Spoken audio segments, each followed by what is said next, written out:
ကျွန်တော်ကစာဖတ်လို့ကျွန်တော်လည်းပဲဒီလိုဘဝအချိန်ကြီးရောက်ပါတယ်ကျွန်တော်ငယ်ငယ်တုန်းကအင်မတန်သိငယ်စိတ်ရှိပါတယ်လူညံ့ပါပဲသိငယ်လူကညံ့သွားပြီးသားအောင်ပြီတော့သိငယ်စရာတွေကလည်းလူတွေမှာမျိုးမျိုးရှိပါတယ်အဖေမရှိရင်လည်းသိငယ်တယ်အမေမရှိရင်လည်း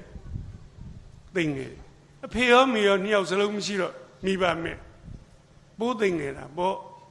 အဖေနဲ့မေအိမ်တော်ကွဲသွားရင်လည်းကလေးစိတ်ထဲမှာအားငယ်တယ်သိငယ်တယ်မိဘဆင်းရဲရင်လည်းသိငယ်တယ်ကျွန်တော်တို့မှာသိငယ်စရာအကြောင်းတွေအများကြီးပဲအဲ့ဒီသိငယ်စရာအကြောင်းတစ်ခုခုကြောင့်သိငယ်နေကျွန်တော်တို့နာပြီ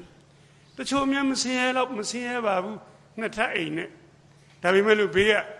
တိုက်ကြီးနှစ်ခုရဲ့ဂျားရဲရောက်နေတော့အဲ့ဘေးကတိုက်နှစ်ခုမော့ကြည့်ပြီးဒီကောင်နှစ်ထပ်အိမ်နဲ့သိငယ်နေတဲ့ကောင်လည်းရှိသေးတယ်အဲ့တော့သိငယ်ပြီဆိုရင်လူကပျော့ညံ့သွားတယ်အယိုးပြော့ယောဂရတယ်လို့ပဲခွေခောက်သွားတယ်သိငယ်ချင်းနဲ့အတူတူလွမ်းတယ်လို့ဆွေးတယ်လို့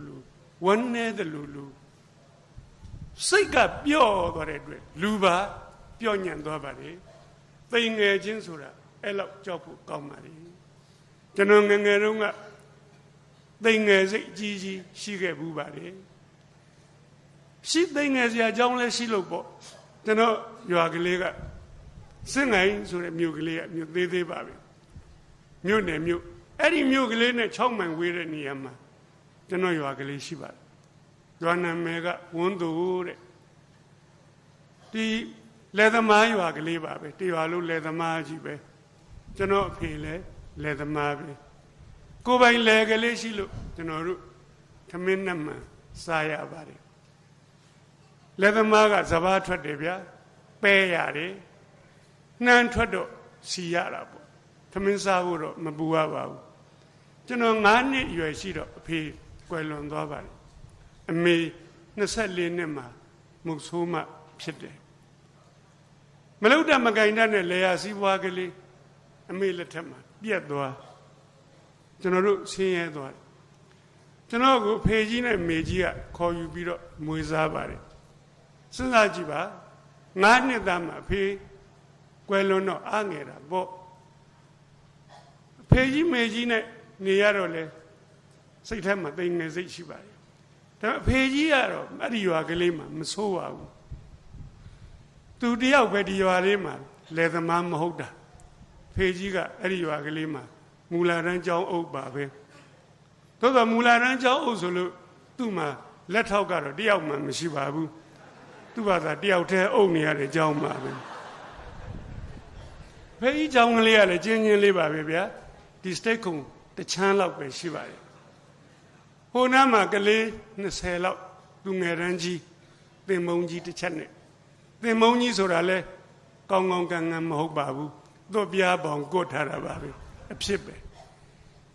တငယ်တန်းလေးပြီးတော့ဒီနားမှာတငယ်တန်းကြီးကလေး18ယောက်လောက်သင်မုံကြီးတစ်ချက်နဲ့ဒီနားမှာ16ယောက်လောက်ရှိတယ်ဒီဘက်နားမှာကျတော့ဒုတိယတန်း14ယောက်လောက်ရှိတယ်ဒီဘက်နားမှာကျတော့တတိယတန်း6ယောက်လောက်ရှိတော့တယ်ဟိုဘက်မှာ4တန်း2ယောက်လောက်ပဲရှိတော့တယ်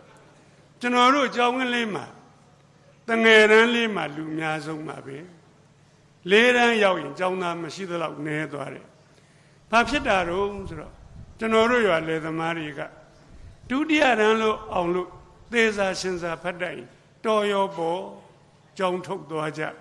ကျွဲကျောင်းခိုင်းနွားကျောင်းခိုင်းနေကျွန်တော်တငယ်ချင်းတွေညံကောင်းမှရဲ့နဲ့ကျွဲကျောင်းနွားကျောင်းလဲကူလီလဲလူသားဘဝရောက်သွားကြပါတယ်အဲ့ဒီကျောင်းကလေးမှာတရန်းနဲ့ဘာမှကာထားတာမရှိပါဘူးကာလို့လည်းဘယ်ဖြစ်မလဲဆရာကတယောက်တည်းရှိတယ်ခလေကောင်ကထိုင်ကြည့်ရင်အတန်းအားလုံးအုပ်ချုပ်ပြီးသားဖြစ်တယ်သို့သောဖေကြီးကပထမရန်ကိုသွားစာပြနေဒီ4ရန်ကောင်နေကြောက်တင်မုံနဲ့ခုတ်ကုန်ကြပြီရံပွဲချတယ်ဖေကြီးက4ရန်ကိုပြေးပြီးတော့စူပြောရံပွဲဖြင်းနေတော့ဒုတိယရန်ကောင်နေနှပန်းချပြန်ပြီဒုတိယရန်ပြေးရပြန်ပြီအဖေကြီးခမညာ စာသင်ရတာကနည်းနည်းရံပွဲဖြစ်ရတာကများများဒီเจ้าမှာကျွန်တော်ကမူလတန်းပညာသင်ရတယ်အဲ့ဒီเจ้าကလေးမှာကျွန်တော်သိကြိုက်တာတခုရှိပါတယ်ဘာလဲဆိုတော့စာမေးပွဲလုံးဝမရှိပါဘူးအိုးသိဟန်ကြတာပါပဲအမေရိကန်တို့ဘာတို့မှာစာမေးပွဲစစ်တာမရှိဘူးတန်းတင်ပေးတယ်တဲ့ကျွန်တော်တို့ရွာကြောင်ကလေးကလည်းခင်မီတိုးတက်ပါတယ်စာမေးပွဲမရှိဘူးအဲ့တော့ဒီပထမဆန်းတို့ဒုတိယဆန်းတို့မရှိဘူးအတန်းတင်စာမေးပွဲကြီးဒါလည်းမရှိပါဘူးအဲ့တော့နွေရာသီသူများเจ้าနေပိတ်ရင်ကျွန်တော်တို့เจ้าလက်ခတ်တီနဲ့ပိတ်ချလိုက်တာပါပဲစာမေးပွဲတွေပြီးသွားတဲ့သဘောပါပဲကျောင်းပြန်ဖွင့်တဲ့ခါကျတော့ဖေကြီးကဟိုပရင်းမောင်နာကကောင်းနေဒီစပွဲနာကိုရွှေ့လိုက်ဒါတန်းတက်သွားတာပါပဲ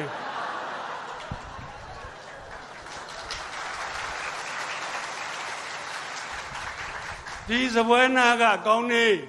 ကောင်းရင်ပေါက်ကိုသွားလိုက်၄တန်းရောက်သွားတာပါပဲဟိုတယောက်မှလည်းမကြပါဘူးဘယ်ကြမလဲဖြေမှမဖြေရတာပဲအေးမင်းเจ้าနာဆက်တဲ့နေအတန်းကတော့မှန်မှန်အောင်နေမှာပဲဟိုရော့သွားတာတော့မတတ်နိုင်ဘူးအဲ့လိုနည်းနဲ့ဗျာကျွန်တော်က၄တန်းရောက်သွားတယ်ကျွန်တော်၄တန်းရောက်တဲ့နှစ်ကျတော့ဖေကြီးကစာမေးပွဲဖြေရမယ်၄တန်းစာမေးပွဲဖြေရမယ်အော်တစ်သက်လုံးမဖြေဘူးတဲ့စာမေးပွဲဘယ်လိုဖြေရမှန်းလည်းမသိအဲ့ဒီနှစ်ကြတော့မှဗျာဖြစ်ပုံ၄တန်းကဘုတ်စစ်စာမေးပွဲတဲ့ကိုရွာကိုเจ้าဖြေလို့မရဘူးမြို့เจ้าသွားဖြေရမယ်ဟာပူဆိုးနေပါပြီအဲ့ဒီနှစ်ကကျွန်တော်တို့เจ้าမှာ၄တန်းเจ้าသားကလည်းများများဆဆပါပဲကျွန်တော်တယောက်တည်းရှိအဲ့ဖေကြီးကဖြေဆိုတော့လေဖေကြီးကြောက်တော့သွားဖြေရတာပေါ့ဖြေလိုက်တော့လေအောင်သွားပါတယ်ဗျအဲ့ဒီနှစ်ကကျွန်တော်တို့เจ้าရဲ့၄တန်းအောင်ချက်ကတော့ယာနှုံးပြေးပါပဲတယောက်တည်းဖြေတာတယောက်တည်းအောင်တော့ယာနှုံးပြေးပေါ့ကျွန်တော်ကြရင်လေယာနှုံးပြေးကြမှာပဲဗျစင်ငိုင်မြို့ပေါ်ထက်တန်းเจ้าကနာမည်ကြီးသူက54ယောက်သွင်းတာ50အောင်နဲ့4ယောက်ကြတယ်ကျွန်တော်တို့เจ้าရဲ့အောင်ချက်ကိုမမီပါဘူးဖေကြီးအသဘောကျသွားမင်းမြို့เจ้าဆက်တယ်ရမင်းကျွန်တော်အရင်မြို့เจ้าသွားတက်တာတယောက်မှမရှိပါဘူးဘယ်ရှိမလဲဗျာ6မိုင်ဆိုတော့သွားပြန်12မိုင်ဝေးတယ်စက်ဘိန်းကလေးဝယ်ပေးရလက်သမားတွေကဝယ်မပေးနိုင်ပါဘူးအဲ့ဒီတုန်းကလက်သမားပြောတာ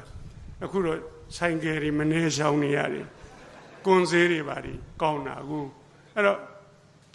အဖေကြီးကတော့သူ့မြီးကိုစတတ်စေခြင်းနဲ့တဲ့ကျောင်းဆရာကိုဝဲပေးမယ်တဲ့ဘိန်းတော့ကျွန်တော်ကမကောင်းပါဘူးကျွန်တော်၄တန်းအောင်တဲ့နှစ်မှာအဖေကြီးကအငိမ့်စားယူရတယ်အဲ့ဒီတုန်းက55နှစ်ဆိုရင်ပင်စင်ယူရတဲ့ကာလဗျ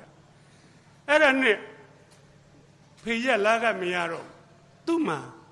ရခင်ကရှိထားတဲ့ငွေကလေးနဲပါတယ်အဲ့ဒီငွေကလေးရှိစုမဲစုနဲ့ဘိန်းတစ်စင်းလိုက်ရှာငွေအားကနဲတော့ရလာတဲ့ဘိန်းကလေးကအတော်အိုးပါတယ်ဘလောက်မြန်အိုတော့ဆိုရင်အဲ့ဒီသက်ရွယ်ကနေခုလောက်ကြီးတဲ့အထိအဲ့ဒီဘိန်းလောက်အိုတာကျွန်တော်တခါမှမတွေ့ဘူးတော့ပါဘူးကျွန်တော်ဘိန်းလေးတစ်ခုလုံးမှာအယောင်လက်တနေရာမှမရှိဘူးလက်ကင်မဲလေးပဲမဲမှာပေါ့တန်ကြီးတွေတက်နေတာပဲဂွေမဲပါတယ်စပုတ်တန်တစ်ချောင်းမကြံကုန်မဲပါတယ်အဲ့ဒီဘိန်းအိုလေးကိုဝယ်ပေးတဲ့အဖေကြီးရဲ့ကျေးဇူးကိုရိုးရိုးသေးသေးရှိခိုးကြော့ပါတယ်ဒီဘိန်းအိုကလေးကိုလည်းကျွန်တော်သိချစ်ပါတယ်လောက်ကြံပြောတာမဟုတ်ဘူးဗျကျွန်တော်မှတ်မိညအိယာဝင်တိုင်းတစ်ခါနန်းနေဗျအဲ့ဒီဘိန်းကလေးကိုဘယ်နာနန်းတော့လက်ကင်ဆုံးကဝက်ဥမဲလေးနန်းပါတယ်ဆောင်းတွင်းဆိုရင် तू ကအေးဆက်မာကြောပဲမကောင်းဘူးနန်းလို့မကောင်းလည်းကျွန်တော်ချစ်တော့နန်းပါတယ် နောင်တော့ရိုးတော့မနှမ်းတော့ပါဘူးဒီဘိန်းကလေးကျွန်တော်ရွာထဲကိုစီးလို့ရှိရင်ရွာထဲကကလေးတွေဝိုင်းကြည့်ကြတယ်တရွာလုံးမှာဒီဒဇင်းရှိတာဟုတ်အဲ့တော့သူတို့ကအံ့ဩတယ်အိုးဘိန်းကလေးနှစ်ဘိန်းကိုလက်ကင်ကလေးတစ်ခုတည်းနဲ့မလဲအောင်ထိန်ထားနိုင်တယ်တဲ့အံ့ဩလို့ကျွန်တော်ကလည်းလက်တစ်ဖက်တောင်လှုပ်ပြလိုက်သေးကြွားတာနှစ်ဖက်တော့မလွတ်ရဲဘူးဂျွန်းပြစ်သွားမယ်အဲ့တော့ကိုရွာတော့ကိုဘိန်းကလေးနဲ့ဟုတ်လို့စစ်ငိုင်မျိုးကြောင်းကြတော့သူတို့ကဗျာလေးသားအောင်တဲ့သားသမီးတွေကိုလေးဘိန်းဟန်ပါပြီးမိဘတွေကအသစ်တွေဝယ်ပေးကြကျွန်တော်တို့ခေတ်တုန်းကလေးသားအောင်ရင်ကျေးလက်စိုက်ပျိုးရေးမန်နေဂျာကြီးအလုပ်ရတယ်9တန်းအောင်လို့ရှိရင်ကျောင်းဆရာရလျှောက်လို့ရပြီစည်ရေးလျှောက်လို့ရတယ်အဲ့တော့လေးတန်းလောက်အောင်တဲ့ကလေးကိုမိဘတွေကပေးတာပေါ့ရလေးဘိန်းတို့ဟန်ပါဘိန်းတို့အသစ်တွေသူတို့ဘိန်းတွေကဗျာနေရောင်နဲ့စီးသွားရင်တပြောင်ပြောင်တလက်လက်နဲ့ကျွန်တော်ဘိန်းကတော့ဘာရောက်မှမထွက်ပါဘူးကျွန်တော်ကတော့အဆင်ပြေအောင်တွေးပါတယ်ကောင်းတယ်လို့ငါဘိန်းကနေရောင်နဲ့စီးသွားရင်ဘသူမျက်စိမှဒုက္ခမပေးဘူးဘာရောက်မှမထွက်တာဘယ်လိုလုပ်ပေးမလဲဘိန်းချင်းရှင်တော့ကျွန်တော်ရှုံးအဝတ်စားချင်းရှင်တော့လေရှုံးတာပဲဘိန်းကအိုးလမ်းကကြမ်းတတိုင်းတိုင်းလဲရင်လည်းမသက်သာပါဘူးဂျွန်းပြစ်ကြဖုံးတွေကပေးတစ်ချိန်လဲတော့ကျွန်တော်ခါတယ်နှစ်ချိန်လဲတော့လေခါသေးတယ်သုံးချိန်လဲတော့မခါရင်တော့ပါဘူးခါရင်လဲပြန်လဲအောင်ပါပဲခဏခါရတာမောတယ်ကွာမြို့เจ้าကြမှာအားလုံးပေါင်းခါတော့မယ်အဲ့ဒီကြတော့လေဗျာချွေးနဲ့ဖုံးနဲ့ကတ်တော့အင်ကြီးလေးတွေကပေးလို့နွမ်းလို့သူတို့မြို့ပေါ်ကျောင်းသားတွေကတော့ဗျာဘိန်းကကောင်းလန်းကကောင်းကျောင်းနဲ့အိမ်ကနီးအင်ကြီးမီးဘူးကြဖြူဖွေးလွှတ်လို့အေးရောင်ချင်းဘယ်တူပါမလဲဗျာတကယ်တော့ပိဿချင်းတောင်မတူပါဘူးသူတို့ပိဿလေးတွေပိုကောင်းပါလေကျောင်းစိမ်းချင်းတူရင်သူတို့လုံကြီးလေးတွေပိုစိမ့်ပါလေဟိုကျွန်တော်တမင်လိုက်ပြိုင်တာမဟုတ်ပါဘူးမသိမသာရှိုးလိုက်မြင်နေရတာပါပဲဝတ်စားခြင်းလဲရှုံးမြန်ပြီမုံကိုကျွန်တော်ဖွားကတနေ့မှတမူးပဲပေးနိုင်တယ်အဲ့တုန်းကမူးခစ်မခစ်တမတ်ဆိုရင်ခောက်ဆွဲတော့မုံဒီတော့လက်တော့စုံအကုန်စားလို့ရတမူးမကတ်နိုင်ဘူးဘာစားရတော့ကျွန်တော်တို့အညာဒေသဂျုံစီတွေကိုထညက်နဲ့ပြစ်နေအောင်ကြိုးအုံသီးဆံမုံလေးဖြူထားတမူးဖို့စားရင်ဘိုက်ကိုကားသွားတာပဲတနေ့လုံးမစားတော့ပါဘူးကျွန်တော်နေတိုင်းဂျုံယူတစ်ခွက်မှန်တီးရပါတယ်အသက်ကြီးလို့ခုကျမ်းမာရေးနဲ့အာဟာရအကြောင်းတွေဖတ်တော့ဟိုကျွန်တော်ကျမ်းဖန်ကံကောင်းခဲ့တာကိုအဲ့ဒီဂျုံစီနဲ့ထညက်ကိုကြိုထားတာတဲ့ကလေးရွယ်လူငယ်တယောက်ကိုတိုက်ရင်ခွန်အားဗလာဖြစ်စေတယ်တဲ့ကျွန်တော်အရာ6ပေရှိပါတယ်အဲ့ဒီဂျုံယူတွေကျေးဇူးပါပဲဟိုလက်တော့စုံနေပါတယ်စားတဲ့ကောင်လေးဝန်းလျှောနိုင်ပါတယ်ကိုမစားနိုင်တော့လေအဲ့လိုပြောရတာပါပဲမုံဘိုးချင်းရှင်တော့လေကျွန်တော်ရှုံးနေဗျအဲ့ဒါဒီရှုံးရင်ရှုံးပါစေကွာကိစ္စမရှိပါဘူးစာကြမင်းရတာရင်ပြီးတာပဲစာကြတော့လေကျွန်တော်ရှုံးတာပါပဲရှုံးမှာပေါ့စာချစ်သူများစဉ်းစားကြည့်ပါအဖေကြီးเจ้าမှာအတန်း6တန်းရှိတာမှဆရာကတယောက်သေးသူတို့မြို့ပေါ်เจ้าမှာက4တန်းကဘုတ်စေတဲ့အရေးကြီးတယ်ကွာ6ဘာသာရှိရင်ဆရာမ6ယောက်သင်တာဗျသင်္ချာကျွမ်းတဲ့ဆရာမကသင်္ချာကိုအပြီးသင်တာပဲပုံပြောကောင်းတဲ့ဆရာမကမြန်မာစာနဲ့သမိုင်းကိုသင်တာဗျပုံဆွဲကောင်းတဲ့ဆရာမကပထဝီကိုသင်တာဟိုသူ့ဘာသာနဲ့သူအပြိုင်အဆိုင်အပိုင်အနိုင်သင်လိုက်တာတော်ရင်တိုင်းတော်တက်ချင်တိုင်းတက်4တန်းအောင်ကျွန်တော်ကဖေကြီးเจ้าမှာရံပွဲဖြင်းတဲ့4တန်းပညာသင်ခဲ့ရတော့4တန်းအောင်9တန်းတက်တခုံနဲ့ရှင်းထိုင်တော့တူတယ်ထင်တာပေါ့သင်္ချာဆရာမဝင်လာမှဒုက္ခရောက်ပါတယ်သင်္ချာဆရာမကပု ပု္ပ္ပာ3ခုပေးတယ်ပေးထားတဲ့ပု္ပ္ပာများကို3ချက်တွက်နည်းနဲ့တွက်ပါတဲ့3ချက်မသိဘူးအဖေကြီးเจ้าမှာ3ချက်တွက်နည်းမရှိဘူးတောเจ้าမယ်အပေါင်းနှုတ်မြောက်စားပဲရှိတယ်3ချက်မသိတော့ကလေးပဲကိုညံမိသမျှတွေးကြည့်တယ်3ချက်တွက်နည်းဆိုတာတခြားမဟုတ်ငါမတွက်တတ်ရင်3ချက်ရိုက်ခံရမယ်နီးပဲရိုက်မှကြောက်တော့ဘယ်ဘက်ကကောင်ကိုကြည့်ရတယ်ဒီကောင်မျိုးเจ้าကအောင်နဲ့တွက်တတ်တယ်ဗျကုန်းလို့တွက်နေတယ်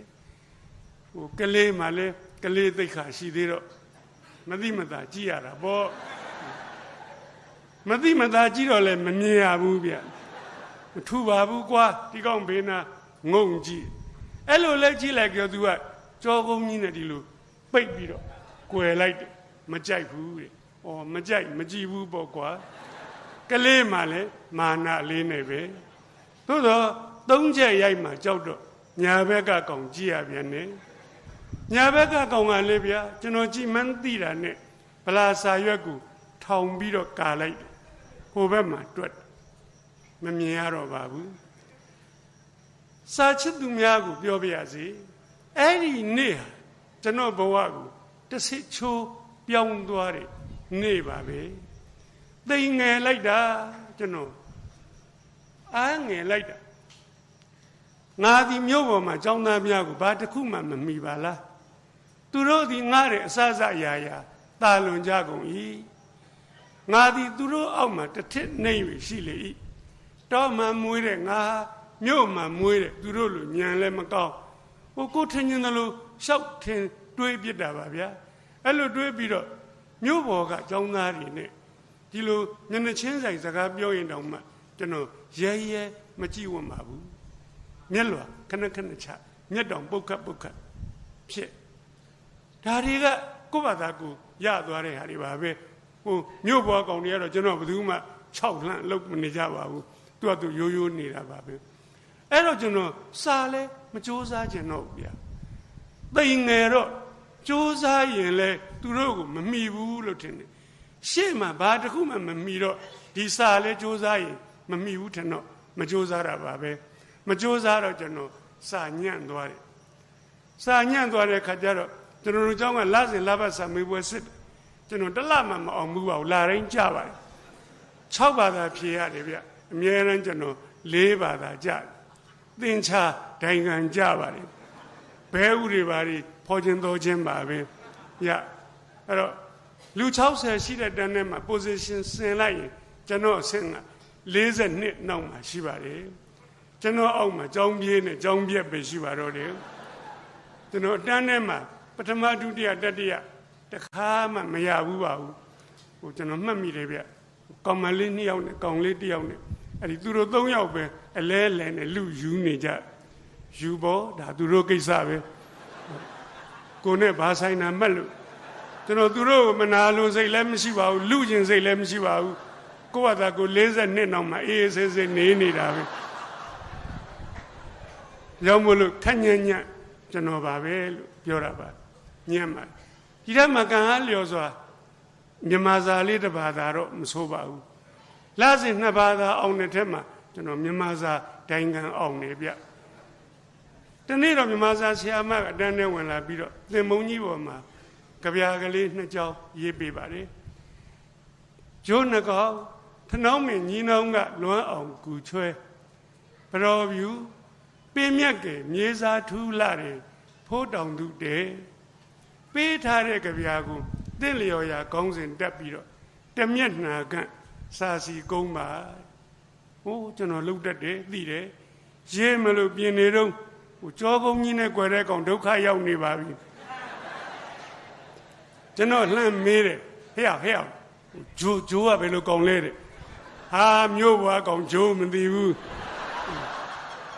ကျွန်တော်သိတာပေါ့ကျွန်တော်တို့ရွာမှာဂျိုး2ကောင်ဘယ်ကမလဲအုပ်လိုက်ရှိတာပဲဟာဟဲ့မင်းဂျိုးဆိုတာခိုးလောက်ရှိတယ်လေလက်ဘေးမှာပျောက်ကလေးတွေနဲ့တကူကူးမြည်တာဂျိုးဘောကွညာဘက်ကဗလာစားရဲထောင်နဲ့ကောင်လေပြဿနာတက်နေပြန်ပြီကျွန်တော်လှမ်းမေးဟဲ့ထနှောင်းမင်းကညီနောင်နေပါရှိလို့လားတဲ့ ဟာရှိတာပေါ့မင်းငါတို့တော့အလူတွေကတစ်ပင်တွေကိုဆွေမျိုးဆက်ထားတာဗျညောင်မင်းမောင်နှမတွေထန်းညီအကိုတဲ့ထနောင်းမင်းညီနောင်းနဲ့ရှိတယ်ကွရှေ့ခုံဟန်ကောင်ကလှဲ့မင်းနေပြန်ပြီဟဲ့အောင်ဘရောပြူဆိုတာဘယ်လိုပင်လဲတဲ့အမြင့်ကြီးလားတဲ့ဟိုဘယ်မြင့်မလဲမြဲဘရောပြူတို့ဘရောညိုတို့နွားတွေကြိုက်တယ်ကွဟာအဲ့ဒီနေကဒေါသဖြစ်ရတာတော့စတိုင်ကြပါလေ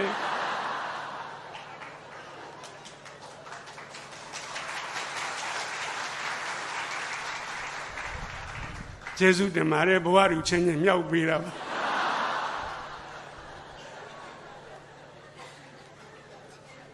အဖို့တောင်သူတဲ့သိတာပေါ့ဗျာကျွန်တော်အဖေတဲ့သွားနေကြတဲပဲကောင်းစင်တောင်းရပြီဖို့တောင်သူတဲ့လို့တက်လိုက်ပါတယ်ကိုရွာကိုလေတော့ကကိုတစ်ပင်နေကိုမြက်တွေကိုငှက်တွေအားလုံးကျွန်တော်နဲ့ရင်းနှီးတယ်သိနေတယ်ဟိုးကျွန်တော်ရေးလို့ကောင်းလိုက်တာ15မိနစ်နဲ့တမျက်နှာပြီးတစ်ချိန်သာရှိရောသူတို့တယောက်မှမပြီးပါဘူးကျွန်တော်ပြီးတာနဲ့ဆရာမကိုသွားပြဆရာမကဖတ်ကြည့်တယ်ဖတ်ကြည့်ပြီးတော့ဟေးအလုံးနားထောင်ကြစမ်းတဲ့ကျွန်တော်စာစီစာကုန်းကလေးကိုတရံလုံးကြားအောင်ဖတ်ပြပြီးတော့စာအုပ်ကလေးကိုပိတ်ပြန်ပေးရင်းနဲ့ကျွန်တော်ကိုပြောလိုက်ပါတယ်မင်းကြည့်ရင်စာရေးဆရာဖြစ်မယ်တဲ့ငါတန်းမြန်မာစာဆရာမပြောတဲ့စကားကျွန်တော်နှလုံးသားထဲမှာစွဲဝင်စူးနစ်သွားပါတယ်စာရေးဆရာဘာကောင်မှန်းလဲမသိပါဘူးသိမသိဆရာမကကောင်းလို့ပြောတာနေမှာငါးရန်းနဲ့စာရေးဆရာဖြစ်ချင်ပါတယ်ကျွန်တော်ဆရာမနာမည်ကလေးကိုထုတ်ပြီးတော့ပူဇော်တဲ့အနေနဲ့ပြောချင်ပါတယ်ဒေါ်အေးငွေတဲ့ကျွန်တော်နောင်စာရေးဆရာဖြစ်လို့ပထမဦးဆုံးထွက်တဲ့စာအုပ်ကစဆရာမစီကိုပို့ပါတယ်ဆရာမကွယ်လွန်သွားတဲ့အချိန်ထိထွက်သမျှစာအုပ်တိုင်းပို့ပါတယ်သူပြောတဲ့နှုတ်မြွက်စကားတစ်ခုကကျွန်တော်ဘဝကိုပြဋ္ဌာန်းပေးလိုက်တယ်လို့ပါပဲဆရာမကျေးဇူးရှိပါတယ်ကျွန်တော်စာရေးဆရာဖြစ်နေဘယ်လိုဒုက္ခတွေရောက်ဘယ်လိုငတ်ပြတ်ဖြစ်ဆရာမကတော့ကျွန်တော်ကိုကောင်းရာပို့တဲ့ကျေးဇူးကြီးပါတယ်အဲ့တော့ကျွန်တော်မြန်မာစာလေးကတော့လာစဉ်အောင်ပါတယ်ကျွန်တော်လက်ပတ်စာမေးပွဲသာမအောင်တာဗျတန်းတင်စာမေးပွဲတွေကြရင်တော့လိမ့်ပိန်အောင်သွားတယ်သင်္ချာ1 နှစ်ရှိတယ်လေနှစ်က9ရန်းကျမှဒူစတင်ရတော့ကျွန်တော်လိုက်နိုင်နေဗျ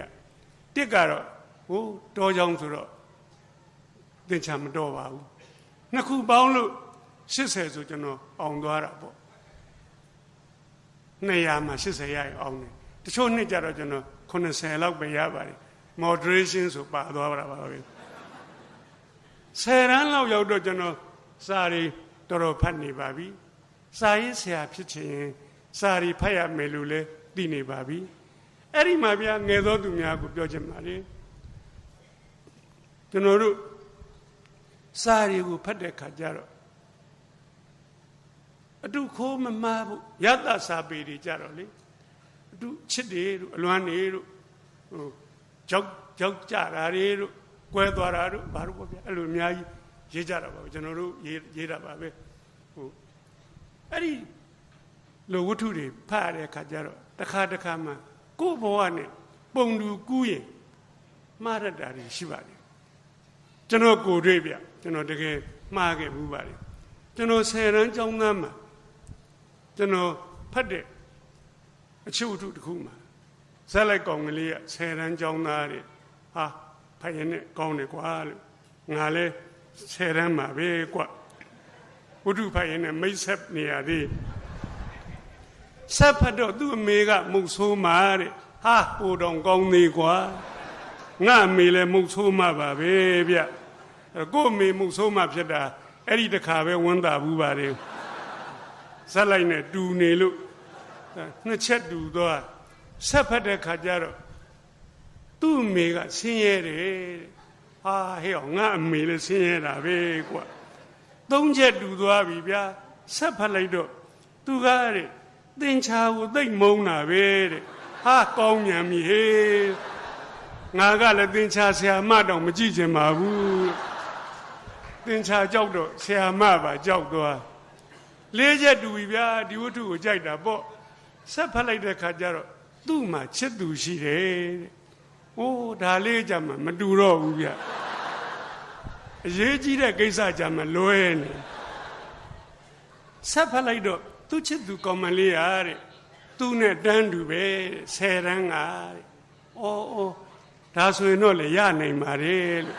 ။အဲ့ဒီဝတ္ထုကိုဖတ်တဲ့နေ့ကစပြီးတော့ကျွန်တော်နဲ့တန်းတူ10တန်းကမိန်းကလေးများကိုစတင်ပြမှားတော့တာပါပဲ။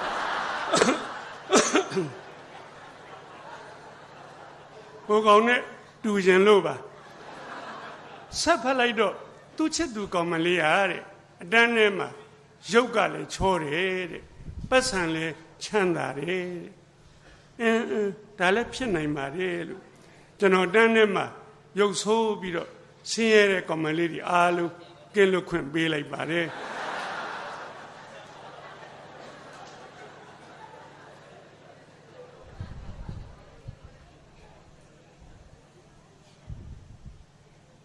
ဆက်လိုက်ပါကျွန်တော်စီမလာဘူးနဲ့တူပါတယ်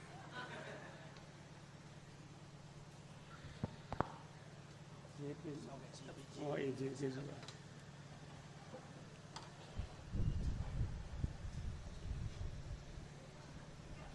ကျေးဇူးနော်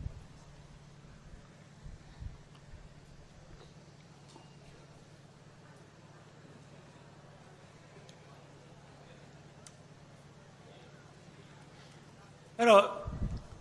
ကျွန်တော်ကုံလိုက်ပုံတူကူးနေပါတယ်အဲ့ဒီမှာဆက်ဖတ်လိုက်တဲ့ခါကျတော့သူကားတဲ့10ရန်စာမေးပွဲကိုမဖြေတော့ဘူးတဲ့ဟာအဲ့ဒါအကောင်းဆုံးပါပဲကွာ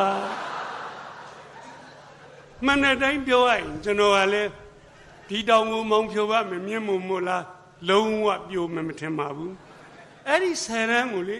ကျွန်တော်ဘလောက်မြန်ကြောက်တုံဆိုရင်10နှစ်မကဘူးတစ်သက်လုံးဖြေတော့မအောင်ဘူးလို့ထင်ပါတယ်10ရန်ကနဲ့ကြီးတယ်အခုခေတ်ကျွန်တော်တို့ခေတ်တုန်းကပိုဆိုးတယ်တခါလေတစ်ခရိုင်လုံးမှာတယောက်တည်းအောင်တယ်ကျွန်တော်တို့ကြောက်စင်မယ်တစ်ခရိုင်လုံးမှာတယောက်မှမအောင်တဲ့နေ့ရှိဘူးတဲ့ကျွန်တော်မန္တလေးတက္ကသိုလ်တက်တော့ကျွန်တော်ဆရာမမြန်မာစာပါမောက္ခကိုကျွန်တော်မေးကြည့်ဆရာမလို့အခုနေအသက်ပြန်ငယ်ရမငယ်ချင်ဘူးလားလို့ဆရာမစဉ်းစားပြီးတော့ငယ်ချင်မောင်တော့တဲ့10ရန်ပြန်ဖြေရမှာကြောက်ပါတယ်တဲ့ပါမောက္ခဖြစ်နေပြီ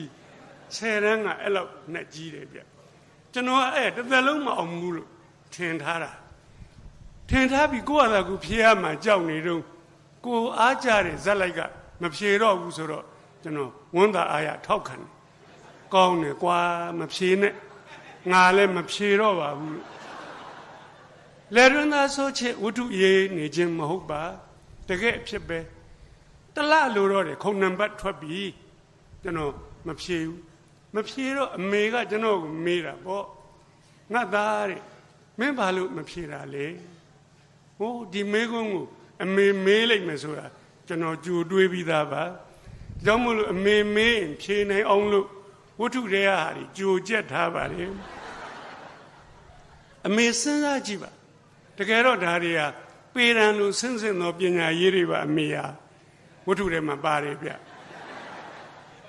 တလက်မှ2လက်မှ4လက်မှ5လက်မှ10လက်မှတရန်2တန်4တန်5တန်10တန်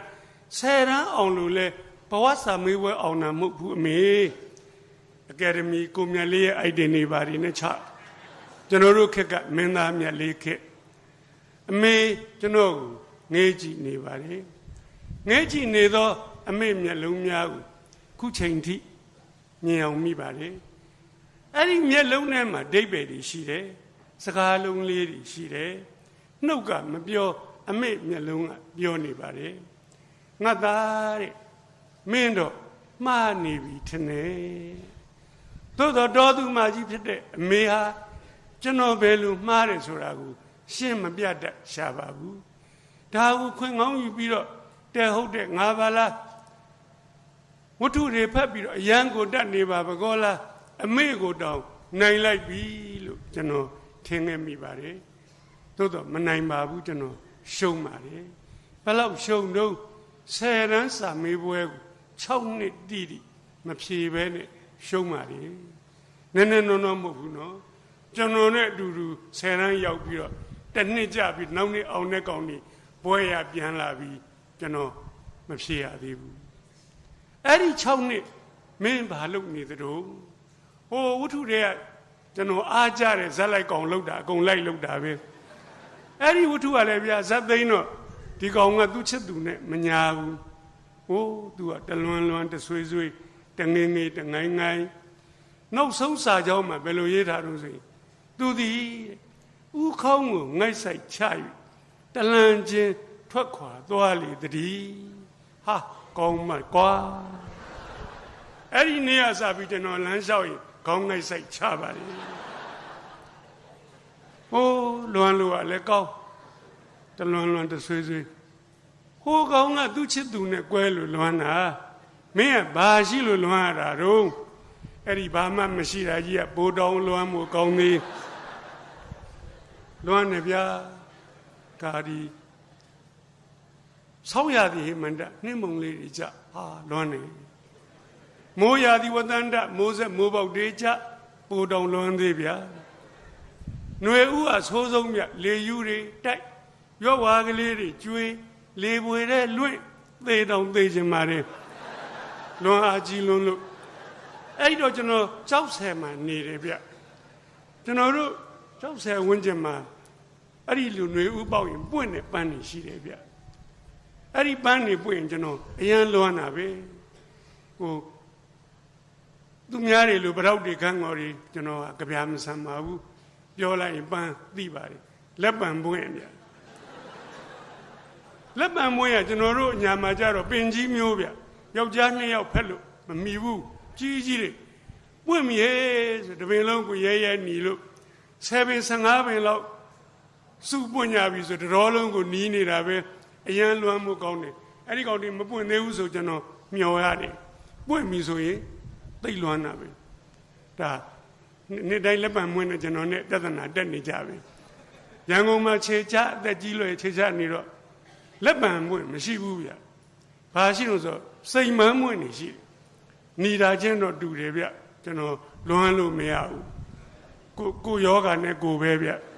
အဲ့ဒီကောင်ကျွန်တော်သိမရင်းနေဘူးရှိရမှာပေါ့ကွာကျွန်တော်လိုက်ရှာတယ်ဗျ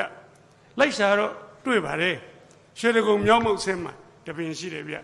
စက်မှုတက်ကတူထဲမှာအနောက်ဘက်တိုင်းနားမှာကပ်ရ2 ပင်ရှိတယ်ဗျနောက်တစ်ခါမယန်းကုန်းမီးပွိုင်နားမှာကပ်ရ1 ပင်ခလန်းလန်းမှာ2 ပင်အရှိမြင်းမြိုင်ကွင်းလန်းမှာ2 ပင်ဒါကျွန်တော်သေချာသူတေသနာလှုပ်ထားတာပါຫນွေဥပေါက်ရင်လက်ပံမွေးနေပွင့်အဲ့ဒီနေရာကြီးကျွန်တော်ရောက်အောင်သွားရပါတယ်ဘာဖြစ်တာတုံးဆိုတော့တငယ်နာယောဂမကုံသေးတဲ့သဘောပါပြီးခဲ့တဲ့3 နှစ်ကတော့နာဂစ်မုံနိုင်တိုက်တော့ကျွန်တော်အိမ်ကလည်းအမိုးတွေပွင့်ကုန်တာပေါ့ဒါနဲ့အိမ်မိုးတွေပြင်းနေတော့ကျွန်တော်သမီးလေးကလာတတိပေးတယ်ဖေကြီးတဲ့ဖေကြီးလက်ပံမင်းနေလဲသွားကြည့်လိုက်အောင်နဲ့ဟာဟုတ်တာပေါ့သစ်ပင်တွေကအများကြီးလဲတာပဲကျွန်တော်လက်ပံမင်းနေရှိတဲ့နေရာကိုကားတစ်စင်းနဲ့ရှောက်လှည့်ပတ်ကြည့်နာဂစ်ဆိုတဲ့ကောင်လှုပ်သွားတာလက်ကြံတော့မရှိပါဘူးလွမ်းเสียလက်စသိမ့်သွားတာပါပဲအဲ့တော့လက်ပံမွေးနေမြင်ကျွန်တော်လွမ်းနေဗျာရွာစီယိုးမှာမိโกကလေးပတ်ဟောသိလွမ်းမှုကောင်းနေဗျာရိုးပြငုတ်တိုတွေမြင်လွမ်းနေထောင်တဲ့ကောင်ကထောင်လဲတဲ့ကောင်ကလဲနွားကြီးတကောင်ကအဲ့ဒီရိုးပြငုတ်တိုတွေကိုတပြုတ်ပြုတ်နဲ့စားပိုးတောင်လွမ်းသေးဗျာကုံငင်ကားကြီးတစ်စင်းကမိုးကားကြီးကိုခြုံအဝေးပြေးလမ်းကြီးမှာတအီးနဲ့မောင်းသွားဟာလွမ်းနေကွာလူကချမ်းနေပြီးစိတ်ကကားကြီးနဲ့ပါသွားတယ်လို့ပါပဲဟိုးလမ်းပေါ်မှာကောင်မလေးချောချောလေးတယောက်သွားဟာလွမ်းနေကွာဘာဆိုင်လို့လွမ်းတာလဲဘာမှမဆိုင်လို့လွမ်းတာပါပဲချောချောလေး3 ယောက်သွားရင်3 စလွမ်းပါတယ်အုပ်လိုက်ဖြတ်သွားရင် သေသွားနိုင်ပါလေ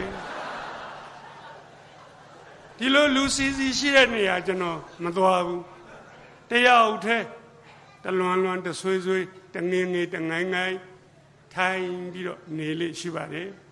မင်္ဂလာဆောင်ဝေးဝေးကရှောင်းနေအဲ့ဒီတို့သမီးကကိုယ်နဲ့ဘာလို့ညာလို့အဲ့လိုတွေးမိအရန်ခံစားရတယ်ဟုတ်လဲမဟုတ်ဖဲနဲ့ကျွန်တော်တွေးမိလေရှိပါတယ်ဘာကိုပြကြုံဆိုတော့နည်းနည်းကြောင်းလာတာကိုပြနေပါပြီအဲ့ဒီချိန်မှာကံလျော်စွာကျွန်တော်တငယ်ချင်းတယောက်ရန်ကုန်ကပြန်လာတယ်သူကကျွန်တော်ရဲ့ပူလွန်စရာပူကောင်းပါလေဒီကောင်ကတော့10 တန်းအောင်နေဗျသူ10 တန်းအောင်တဲ့နှစ်မှာသူ့ဖေနဲ့အမေတစ်နှစ်တွင်မှာ80နောက်ဆင့်ကွယ်လွန်တူဒီသောသားဆိုတော့အိမ်ကြီးတအိမ်မှာတယောက်တည်းတကောင်ကျွတ်ကြံခဲ့တယ်အားငယ်လွန်းလို့ရန်ကုန်ကိုဆင်းသွားတယ်ရန်ကုန်မှာသူ့ဘာကြီးရှိပါတယ်ဥပယီနဲ့သမီးများစာပေကျွန်တော်တို့ကြောက်ဆယ်ကပါပဲကျွန်တော်တငယ်ချင်းရဲ့ဘာကြီးတော်ပါတယ်တိမ်ငယ်လွန်းလို့ရန်ကုန်ဆင်းသွားဘာကြီးကသူ့ကိုမြင်တော့သိတာပေါ့မိဘနှစ်ပါးဆုံးတဲ့တဲ့င်းကလည်းကြားမျက်နာကလေးကလည်းငယ်စကားပြောတော့တန်ကလေးကတိုးတိုးဒိန်ဒိန်လူလေးဟောတာဘာကြီးရဲ့စာအုပ်ဆိုင်ကြီးပဲကွမင်းစိတ်ပြေလက်ပြောက်စာအုပ်ကလေးတွေကူရောင်းပေါ်လူလေးဟာရော့ဒီမှာငါတို့ပြင်းမြေဖတ်ဖို့စာအုပ်တစ်ထပ်ကွလက်သန်းလောက်ထူရတယ်22အုပ်စပွဲပေါ်တင်ပေးကျွန်တော်တငယ်ချင်းကဈေးကူရောက်အယောင်ပါတော့စာအုပ်ကလေးတို့ကိုယူဖတ်လို့ပြီးတဲ့စာအုပ်ကိုဒီဘက်ကိုပြောင်းပြီးတော့ပုံရွှေတကုံသွားဖျားဖူးပြန်လာတော့တအုပ်ကိုဖတ်ပြီးတာလေးဒီဘက်ပြောင်းပုံ22အုပ်သောစာအုပ်များကိုတလနီးပါးဖတ်တော့အားလုံးကုန်သွားတယ်ဒီနာကအပုံဒီနာရောက်ဆိုင်ထဲမှာရှိတဲ့ဘာကြီးကိုလှမ်းပြောတယ်ဘာကြီးတဲ့ကျွန်တော်ကြောက်ဆယ်ပြန်တော့မယ်ဘာကြီးကဒီလေသံကိုသဘောကျတယ်ဗျအလာတော့ကလို့တိုးတိုးတိမ်တိမ်မဟုတ်မျက်နာလေးကိုလှမ်းကြည့်တော့လေမျက်နှာငယ်မဟုတ်ဘာကြီးကစူးစမ်းနဲ့မေကိုမေးလိုက်အေးပြန်ပြီးရင်ဘာလုပ်မလဲလူလေးရကျွန်တော်တက်ကတူဆက်တက်မယ်ဘာကြီးဟာဒီဖြေကိုပို့ကြိုက်တယ်တဲ့ဘာကြီးရဲ့လှမ်းကြည့်တဲ့မျက်စိမှာဒီနာကစာအုပ်ပုတ်ဒီနာရောက်သွားတာလဲတတိပြုမိသွားပြီဘာကြီးကစာသမားပြလူပါဟောဒီစာအုပ်ထက်ကိုပေးတာအကြောင်းမဲ့မဟုတ်ဒီယုံမြင်လို့ဒီခြုံထွင်တာဗျငါပြစ်တယ်မြတ်မှန်သွားပြီငါတူရဲ့တသက်တာစိတ်ချရပြီအဲ့တော့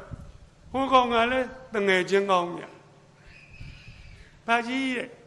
ဒီစာအုပ်ကလေးတွေတော့ကျွန်တော်ကိုပိုင်ပေးလိုက်ပါတဲ့ဩယူသွားလေလူလေးကမင်းကိုပေးပြီးသားပဲလေကွာဂုံလျှော်ရိုးလေးနဲ့စီးပြီးတော့ယူလာတယ်သူ့ဘုမဟုတ်ဘူးသူ့တငယ်ချင်းဟိုကောင်တလွန်တဆွေတငင်းငယ်တငိုင်းနဲ့အကောင်ဟိုကောင်ဆိုတာဒီကောင်ကျွန်တော်ကိုတတိယလို့စာအုပ်စည်းကလေးဆွဲယူလာ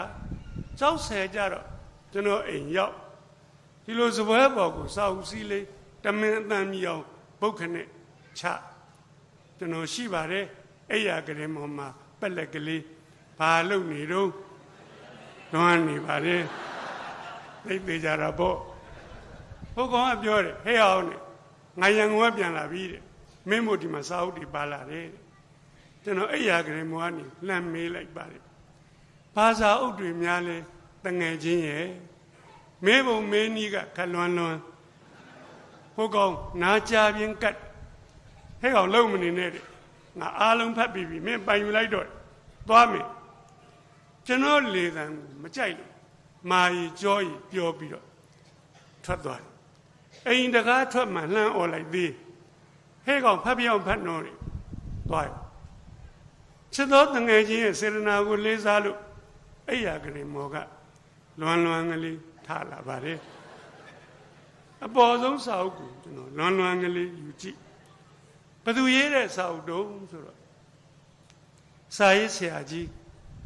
ပီမိုးနှင်းရေးတဲ့စာအုပ်ပါစာအုပ်နာမည်ကလေးကြည့်တော့စိတ်ပညာတဲ့ခက်ခဲနဲ့နဲ့ရှုပ်ထွေးသိမ်မွေ့တဲ့စိတ်ပညာကိုဆရာပီမိုးနှင်းကဝကြတော်ကလေးများနဲ့ရှင်းလင်းလွယ်ကူအောင်ရေးတတ်ပါပြီတဲ့နမူနာလေးပြောပါလူတယောက်ဟာတဲ့ကိုယ်စိတ်ကိုနှိမ့်ရင်နှိမ့်နေမြင့်ရင်မြင့်နေကျွန်တော်ခဏနားပြီးတော့ကျွန်တော်စိတ်ကိုအကဲခတ်မှန်ပါတယ်ဆရာကြီးကျွန်တော်စိတ်ကဖြင့်အဝီစီရောက်နေပါပြီဘလောက်မြန်နှိမ့်တုံးဆိုတော့အဝီစီရောက်တဲ့လောက်ပြောရမလို့ပါပဲဆရာကဆက်ပြောတယ်လူတယောက်မှာတဲ့ဘဝရည်မှန်းချက်ရှိရမယ်ကွာမင်းဘာဖြစ်ချင်တယ်လဲမင်းရဲ့ဝါသနာပိစရိုက်နဲ့ကိုက်ညီတဲ့ရည်မှန်းချက်ကိုထားကွာမင်းကဆရာဝန်ကြီးဖြစ်ချင်တာလားသူများရောင်လို့မရောင်ပါနဲ့အင်ဂျင်နီယာကြီးဖြစ်ချင်သလားစာရေးဆရာကြီးဖြစ်ချင်သလား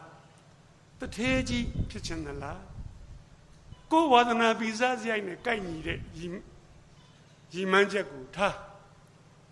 မဖြစ်မနေလို့ကွာဘယ်ရည်မှန်းချက်မှသိနှုတ်တာမရှိဘူးနော်ကိုယ်ဝါသနာနဲ့ကိုက်လာတော့အဲ့လိုမဟုတ်ဘဲနဲ့လူတွေကအခုခါမှာရောရောရောင်ရောင်ကာလလို့ပြောရမလို့ပါပဲသူတယောက်ကဆရာဝန်ဆိုအကုန်လိုက်ပြီးတော့ဆရာဝန်တော့ကြာတော့ဟိုသွေးမြင်တာနဲ့လန့်နေတဲ့ကောင်ဘယ်လိုလုပ်ဆရာဝန်လုပ်လူသေးမြင်တာနဲ့ခွဲဖို့ထားလို့အော်အန်နေတယ်သူများကအင်ဂျင်နီယာ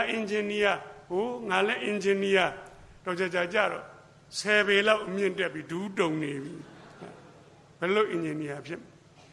စစ်ဖို့လေးစိတ်ကောင်းတယ်သူများစစ်ဖို့ငါလည်းစစ်ဖို့တော့ကြာတရင်ညို့ပြောက်ဖောက်တာနဲ့ထွက်ပြေးကိုယ်ဝါသနာနဲ့ကြိုက်တာလုပ်ပါ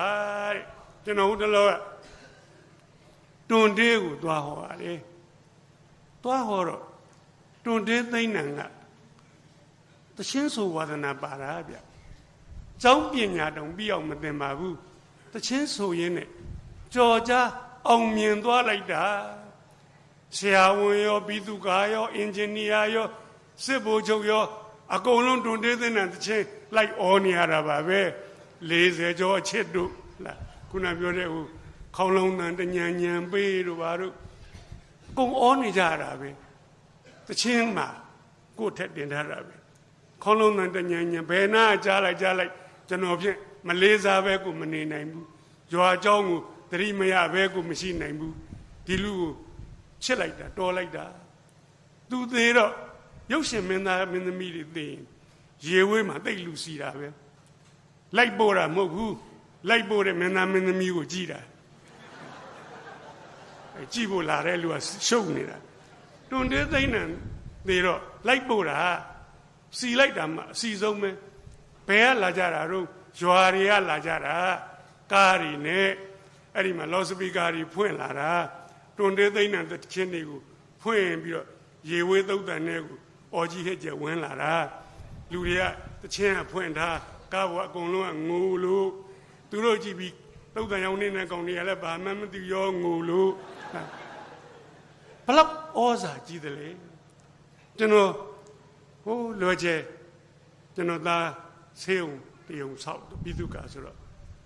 သွားတယ်နေဆက်တရုတ်နဲ့ဟိုဘက်ကတရုတ်မြို့ဒီဘက်ကမြန်မာမြို့ကာရာအိုကေဆိုင်နေတန်းစီနေတာပဲဒီနေရာမှာတော့တွန်တေးသိမ့်နံမရှိဘူးလို့ထင်တာဘယ်ဟုတ်မလဲ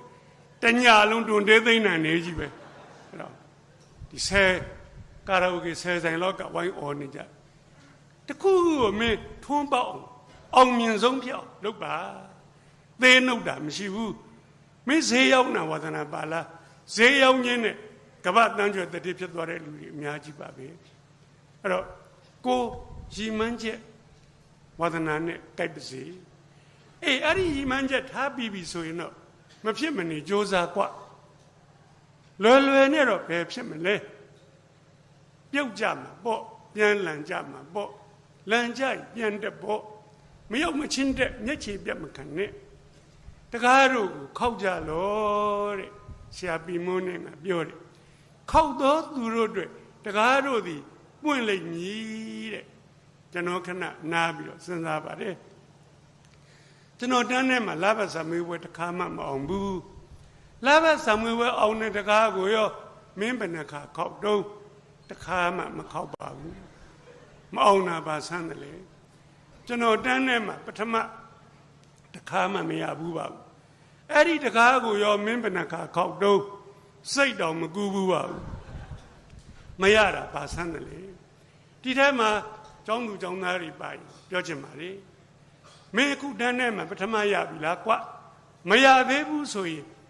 မင်းညံ့လို့မဟုတ်အဲ့ဒီပထမဆိုတဲ့တကားကိုမင်းခောက်ရကောင်းမှမသိသေးလို့ခောက်ချင်စိတ်မရှိသေးလို့မခောက်သေးလို့ပါလို့ကျွန်တော်အခိုင်အမာပြောပါမယ်အခုကျွန်တော်ကပြောပါပြီခောက်ပါလို့ပြောပါပြီ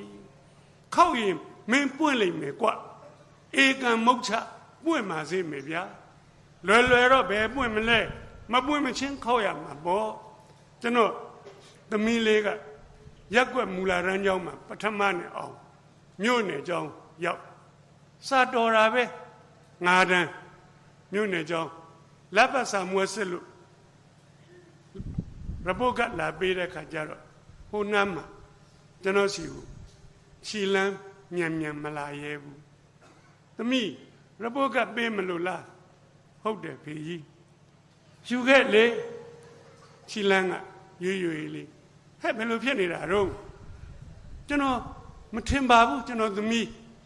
ကြမယ်ဆိုတာလုံးဝမယုံမနိုင်ပါဘူးအဲ့တော့ position 1 2 3 4 5တော့ဝင်မှာပေါ့ယူခဲ့ဘာဖြစ်နေတာလဲမပြချင်ပြကြည့်လိုက်အိုးအော်စရာကောင်းလိုက်တာကျွန်တော်သမီးရဲ့အဆင့်က20ကျော်နေပါလေဘာသာဆုံးအောင်နေဗျဘာသာဆုံးအောင်ပြီးတော့အမှတ်တရလည်းကောင်းနေဗျအဲ့ဘာဖြစ်လို့အဆင့်က20ကျော်ရတာတော့ဖေကြီးတဲ့ဒီเจ้าမှာသမီးဘယ်တော့မှတစ်မရနိုင်ပါဘူးဒီเจ้าမှာဆရာမနော်တင်ကြီးရဲ့တပည့်တွေနဲ့တိုးနေပြီနော်တင်ကြီးဆိုတော့ကရင်မစာသင်သိကောင်းကြိုးစားသင်အဲ့ဒီเจ้าမှာကသူငယ်တန်းဟိုသင်တဲ့ဆရာမက4တန်းထိလိုက်သင်ရတယ်သူတပည့်တွေနဲ့တက်သွားတာအဲ့ဒီတပည့်တွေ4တန်းရောက်ပြီးမှသူကပြန်တငယ်တန်းကိုပြန်ဆင်းနော်တင်ကြီးနဲ့အဲ့ဒီ4နှစ်မိသွားတဲ့ကောင်တွေကတော့ပြန်နေတာပဲသင်ချာလက်တော်လက်ရည်တွေကလည်းကောင်းစီစနစ်ကကြအဲ့ဒီအုပ်နဲ့ကျွန်တော်သမီးကသွားတိုးတယ်9တန်းမှာမရဘူးသမီးကျွန်တော်တငယ်ချင်းပေးတဲ့စာအုပ်22အုပ်စာအုပ်စင်မောကဖုန်နေခါသမီးကိုပေးဖတ်သမီးရဲ့သမီးကျွန်တော်လိုဖြစ်နေဖတ်သမီးရဲ့ဖတ်တော့အာမန်တက်ကျွန်တော်ကဂိုက်လုပ်ပေးရတာပေါ့လက်ရေးကမမိဘူးသမီးရဲ့သူ့တငယ်ချင်း3ယောက်ကစာအုပ်တွေယူလာတယ်ပြဟိုးဝိုင်းဆက်လှဟုတ်တာပေါ့ဒီလက်ရေးမျိုးကျွန်တော်သမီးပဲရှင်းနိုင်မှဒီနေ့ကစပြီးဖေတို့လက်ရေးလှရေးအောင်သမီးရဲ့ဖေကြီးစစ်ပြင်ရေးငါသမီးအလှဝိုင်းအောင်ရေးတာပေါ့အားပေးရတာပေါ့ဟာကောင်းလာပြီဟဲ့တော်လာပြီဟဲ့တလလောက်ကြာတော့အတော်ဝိုင်းလာပါပြီငါသမီးရဲ့ဆက်ကြိုးစားသူတို့ကိုမိပြီသမီးကခေါင်းခါပြတယ်သမီးကမလှအောင်ရေးတာသူတို့ကဆရာမအမြန်ပြောသွားတာကိုလိုက်ရေးတာဗျအေးအဲ့လိုအမြန်လိုက်ရေးရင်လည်းလှအောင်ကြိုးစားဖို့သမီးရဲ့ကြိုးစားရင်ရပါလေလက်ရေးလှသွားအောင်ကတော့တလပဲပြောင်းရပါလေအမြန်ရေးတာကိုလှအောင်ကတစ်နှစ်ကြာပါလေခောက်နေပြီပေါ့သူ6တန်းနှစ်ကြာတော့ position 10နာကိုကပ်ပြီ10နာမဝင်သေးဘူးဆက်ခောက်ငါသမီးဆက်ခောက်9တန်းနှစ်ကြာတော့10တဲ့ငါတွင်နဲ့ဝင်လာပြီ10တန်းနှစ်ကြာတော့ 1 နှစ် 3ကိုသူလည်းလူနိုင်သွားပါပြီကျွန်တော်ဒီတိုင်းပြစ်ထားလိုက်ဒီကလေးစိတ်လျှော့သွားမှာပေါ့အဲ့တော့ခောက်ပါတကားတို့ခောက်ပါသားသမီးတွေကိုကြတော့မိဘတွေကလည်းကူခောက်ပေးရတာပေါ့အဲ့လိုနည်းနဲ့ရှစ်တန်းကြတော့သူဘာသာဆိုသူတငယ်ချင်းတွေလိုပဲအောင်သွားပါလေကျွန်တော်ပြောချင်တာက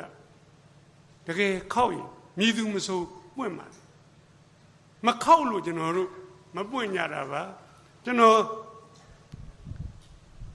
အဲ့ဒီစာအုပ်ကိုဖတ်ပြီးတော့အာမန်တက်သွားလိုက်တာနောက်တော့ကိုယူတော့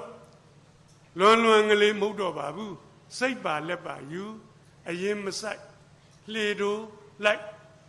ငွေရင်းတပြားမှမရှိဘဲနဲ့တန်းကြွယ်တထေးဖြစ်တဲ့နီးနိုင်ငံခြားကကြောင်းနေပြီးမွန်းနေကရေးကျွန်တော်စာရေးဆရာဖြစ်တော့မြန်မာနိုင်ငံထဲမှာတွေ့နေရပြီးခဲ့တဲ့4 နှစ်လောက်ကဟိုဟင်္ဒရာကတစ်ဖက်သွားဝဲကြီးတဲ့ကိုဝင်းထိန်နဲ့သူက3,000 ကျော်လောက်တန်းမာတယ်ဆပ်ကားနဲ့ခေါ်သွားဟင်္ဒရာကြော်ရင်မဲ့ဗျာအသက်6 နှစ်ဖြတ်စူဂျုံနေတိုးရွာစီယိုတွေဖောက်ထွက်ကိုဝင်းထိန်ငါကားဆိုရင်မမောင်းတော့ဘူးကွာကျွန်တော်နှမျောကိုဝင်းထိန်ကပြုံးနေသူ့ရွာရောက်တော့ရွာဦးမှာရွှေအောင်တဝင်းဝင်းနဲ့ဖះကိုဝင်းထိန်တဲတာဘုန်းကြီးကျောင်းဝင်းထဲမှာပြတ်သက်ဘုံဆောင်နဲ့နှစ်ထပ်ကျောင်းကြီးကိုဝင်းထိန်ကောင်းမှုအဲ့ဒီကျောင်းကြီးဘေးမှာပဲတိမ်ကျောင်းကိုဝင်းထိန်ဆောက်တာရွာလယ်မှာနှစ်ထပ်စာတင်ကျောင်းရှေကြီးကိုဝင်းထိန်ကောင်းမှုပဲအဲ့ဒီကျောင်းရှေကွက်လက်ကွင်းမြင်မှာဆရာရဲ့ကျွန်တော်တို့ရွာကလူတွေကိုအသိဉာဏ်ပညာဖွံ့ဖြိုးတိုးတက်အောင်ဟောပေးစမ်းပါဆရာကုန်ကြစရိတ်အားလုံးသူတယောက်တည်းအခနဲ့ကိုဝင်းထိန်မင်းရတယ်ချမ်းသာလိုက်တာကွာတထေးသားလားကွာကျွန်တော်မေးတော့ဘယ်ဟုတ်မလဲဆရာဒီရွာမှာစားရမယ်တောက်ရမယ်ဆင်းရဲလွန်းလို့ငါဒီတိုင်းတော့မနေဘူးကွာတထေးဖြစ်အောင်ကြိုးစားမယ်ကွာဆိုပြီးတော့ရန်ကုန်ဆင်းလာပါဆရာ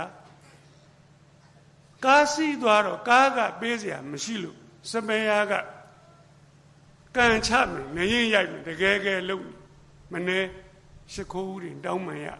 တလန်းလုံးကျွန်တော်ခိုင်းမှာခမလောက်ပါတကယ်လဲခိုင်းပါတယ်ဆရာတလန်းလုံးကျွန်တော်လောက်ရဘာမှမလုပ်တော့ပါဘူးဖင်ပေါ့တယ်အတွက်ကမရှိလောက်တယ်ဒရိုင်ဘာကမြင်တယ်ဒီကလေးမဆိုးဘူးရန်ကုန်ရောက်ပြီမင်းဘယ်သွားမလဲကျွန်တော်သွားเสียနေရာမရှိပါဘူးဩမင်းတော့ဒုက္ခရောက်တော့မယ်ကောင်မင်းကဲဒီလိုလို့ငါကားမှမင်းကုန်ထမ်းညကြတော့ဒီကားကိုစောင့်ပြီးတော့အိပ်ပေါ့ကွာဟာဟန်ကြလိုက်တာအလုပ်လဲရပြီအိပ်เสียကြောခင်းမှုနေရာရဒရိုင်ဘာကလည်းဟန်ကြညာတိုင်းကားဆောင်ပတ်စံပေးနေရပတ်စံမပေးရတော့လကားခိုင်းလို့ရအဲ့ဒီကောင်ကဗျာစပယ်ယာကိုနင်းပေးနှိပ်ပေးဒရိုင်ဘာကိုနင်းပေးနှိပ်ပေးလက်ဖေးဆိုပြေးဝယ်လိုက်ဆေးလိတ်တိုလေးကောက်ကင်တာနဲ့မီးပြေးချစ်ပေးဒရိုင်ဘာစပယ်ယာကိုနောက်သူချစ်သွားနောက်တော့စပယ်ယာဒီပြင်ကားပြောင်းသွားဒီကောင်ယာရုတက်သွားစပယ်ယာဖြစ်သွားစပယ်ယာဖြစ်တော့လေသူ့ဆရာကိုယူသေးတော့ဆရာကချစ်တာနဲ့ကားမောင်းတင်ပေးကားရေဆဲကြီးအောင်ကွာကားစီထုတ်ချီကွာမောင်းတက်သွားတော့လိုင်စင်လုတ်သူတို့ဆရာကားတစ်ထောင်တော့ဒရိုင်ဘာအမခံပြောပေးတာနဲ့ဒီကောင်ဒရိုင်ဘာဖြစ်ဟိုကောင်စပယ်ယာကစပယ်ယာတိုင်းမကြံခဲ့တယ်နော်သူဒရိုင်ဘာဖြစ်တဲ့ခါကျတော့ရတဲ့ငွေကိုမတော့မစား900ဆဲလိုက်တော့မသုံးဆွဲဘူးစုထားငွေကလေးချစ်ပါသိကားပြည့်ရင်သူများလိုဝါရှော့ထိုးပြီးတော့လက်ဖေးဆိုင်မသွားဘူးကားတန်ရောစင်နဲ့ဘေးကထိုင်ကြည့်ဘာဖြစ်လို့ပြတ်တာလဲဗျဘယ်လိုလုပ်လို့ကောင်းသွားတာလဲအဲ့ဒီပစ္စည်းထည့်ရတာဘာပစ္စည်းလဲတစ်ခါပြတ်တော့တစ်မျိုးတက်10ခါပြတ်တော့10မျိုးတက်အဲ့ဒီမှာရင်နောက်တော့ကားကောင်းကောင်းပြင်တက်သူစုမိတဲ့ငွေကလေးနဲ့ဝါရှော့ကလေးထောက်ကြည့်အောင် သူ့ဆရာက driver မှာကြံခဲ့ပြီဝါရှော့သေးသေးလေးကနေချိန်မှန်နေကွာလောက်တာကောင်းနေကွာဆက်ဆံရေးပြင်းလေတယ်ကွာအတ္တများတော့ဝါရှော့ကြီးဖြစ်အခုနောက်ဆုံး10ဘိန်းကားကြီးတွေဘော်ဒီရိုက်ရောင်းတာကားတစ်စင်းကို390ရကိုဝင်းထိန်တထေးဖြစ်သွားတာပဲသူဆရာ driver ကဒီတိုင်းပဲကြံခဲ့သူကတထေးဖြစ်အောင်လုပ်မယ်ဆိုတဲ့ရည်မှန်းချက်ထားတာကိုဘယ်ရက်လို့ရမလဲကျွန်တော်တို့ရည်မှန်းချက်မြင့်မြင့်မားမားထားစမ်းပါကိုဝင်းထိန်နဲ့တွေ့ပြီးကျွန်တော်60မြို့ဆင်မွဲပြန်တော့ကျွန်တော်ငယ်ငယ်ကစပယ်ဟာဥကန်ထူးသူနဲ့တွေ့နာမည်ကတော့ကန်ထူးပဲလူကတော့ကန်မထူးဥကန်ထူးဘာရင်လုံနေတော့ဩဆရာကလည်းငယ်ငယ်တုန်းကစပယ်ခုလည်းစပယ်ဟာပေါ့ဥကန်ထူးသူ့ကိုယ်သူမမြင့်တင်ပါဘူးဒီတိုင်းပဲနေနော်လူဆိုတာကိုယ့်ကိုယ် promotion ပေးရမယ်ဗျသူများပေးမယ် promotion မှာကျွန်တော်တို့ကမျောနေတာကိုယ့်ကိုယ်မြင့်အောင်မြင့်အနည်းဆုံးစာရီဖတ်တစ်နှစ်ကိုလားခမများအုပ်20ဖတ်ပြီးအသိဉာဏ်ပညာမြင့်သွားပြီနောက်တစ်နှစ်ကျတော့အုပ်40ဖတ်နှစ်ဆတိုးမြင့်သွားပြီ promote လုပ်တယ်ဆိုအဲ့ဒါ promotion ပေးပါဥကန်ထူးကကျွန်တော်ငယ်ငယ်ရလဲစပယ်ဟာခုလဲစပယ်ဟာဟောခမရသားကြီးအောင်ရောဩဆရာကလည်းစပယ်ရသားစပယ်ဟာပေါ့ဆရာရဲ့ဟောဥကန်ထူးကသူ့ကိုယ်သူမမြင့်အောင်မကဘူးသူ့သားသမီးကိုလည်းသူ့ရဲ့မြင့်အောင်မမြင့်နိုင်ဘူးဟမ်ခမရတို့ကလည်းအဖေစပယ်ဟာသားစပယ်ဟာကိုကျွန်တော်ကမကျေနပ်လို့ပြောတာဥကန်ထူးကချီးမွမ်းတာမှတ်လို့ဘယ်ကမလဲဆရာခုကျွန်တော်သမီးကြီးကမွေးတယ်မြည်ကလေးလဲစပယ်ဟာပဲခမရသွားပြီပေါ့ကျွန်တော်တို့မျိုးနွယ်ဆက်တည်အဲ့ဒီလိုသာဖြစ်ရင်တော့ဒီလူမျိုးကဘာမှာတုံးပြီပေါ့နှိပ်ရှုံးပြီပေါ့ကိုလည်းမြင့်မှာကိုပတ်ဝန်းကျင်လည်းမြင့်မှာအဲ့တော့ကျွန်တော်ကဗျာအဲ့ဒီစာအုပ်ဖတ်ပြီးတော့အာမန်တဲ့ကျွန်တော်တငယ်ချင်းတလာနီးပါးဖတ်ရတယ်22တထိုင်တည်းနဲ့ပြီးတာနဲ့ကျွန်တော်ဘာလုပ်ချင်တော့မိုးကိုဒူးနဲ့ပြစ်တိုက်ချင်တယ်အမှန်တိုင်းဖြစ်တဲ့တိုင်းပြောတာခက်ကြောင်ညောင်ပဲတက်ကြွတာမဟုတ်ဘူးကြွတက်တာအဲ့ဒီမှာကျွန်တော်dairy စာအုပ်ကိုယူပြီးရေးလိုက်ဒီနှစ်10ရန်ပြန်ဖြေမယ်8နှစ်တက္ကသိုလ်ဆက်တက်မယ်10ရန်ပြန်ဖြေမယ်ကတော့ဟုတ်တာပေါ့8နှစ်တက္ကသိုလ်ဆက်တက်မယ်ကမင်းအောင်အောင်မကိုအောင်မမလားဆိုတဲ့တန်တရားစိတ်ကျွန်တော်မှာသေးကလေးတောင်မရှိပါကြည့်နော်ဒီလူတယောက်แท้ပဲဗျဟိုးတခါတုန်းကတော့10နှစ်မကတသက်ဖြေရင်တောင်မအောင်ဘူးလို့ထင်တယ်အခုတော့8နှစ်တက္ကသိုလ်ဆက်တက်ဘယ်တော့စမလဲကွပြီးမိုးနှင်းတပည့်ပဲဗျာစနေအင်္ဂါရက်ရာစာရွေးမနေနဲ့ကွအခုသိခုစကွအဲ့ဒီနေ့ပဲကျွန်တော်စဘာနဲ့စအင်္ဂလိပ်စာနဲ့စဒါခုကျွန်တော်ပြောနေရတယ်တကယ်ဖြစ်မှန်ပါပဲလောက်ကြံပြောတာမပါဘူးအင်္ဂလိပ်စာနဲ့စလိုက်တော့အစမှခက်ညံ့ညံ့ကောင်း6နှစ်တိတိလွမ်းနေလိုက်တာအင်္ဂလိပ်စာ I go to school တော့မလုပ်တတ်တော့ပါဘူး8နှစ်တက္ကသိုလ်ဆက်တက်မယ်ကောင်းအဲ့လိုလဲတွေးလိုက်ကြရောကျွန်တော်ပြောလိုက်တဲ့စကားရှိပါတယ်နှုတ်ကမပြောပါဘူးရင်ထဲကပြောတယ်စကားရင်ထဲကပြန်ကြားတကယ်ပြောခဲ့ပြီးတော့တကယ်ကြားခဲ့ပါတယ်စာချစ်သူများစကားလက်ဆောင်ပေးပါမယ်ကောင်းတယ်စမယ်စိုက်တုံညကစမယ်လို့ပြောလိုက်ပါတယ်ပြီးမိုးနှင်းစကားနဲ့ပြောရင်အဲ့ဒါအောင်စိတ်ပါပဲလူတယောက်အောင်တော့မယ်ဆိုရင်နောက်မတွန့်တော့ဘူးဗျရှေ့တူယူကိုပဲတက်တော့မှာပဲအဲ့တော့ပြီးမိုးနှင်းကဘယ်လောက်များအားပေးလို့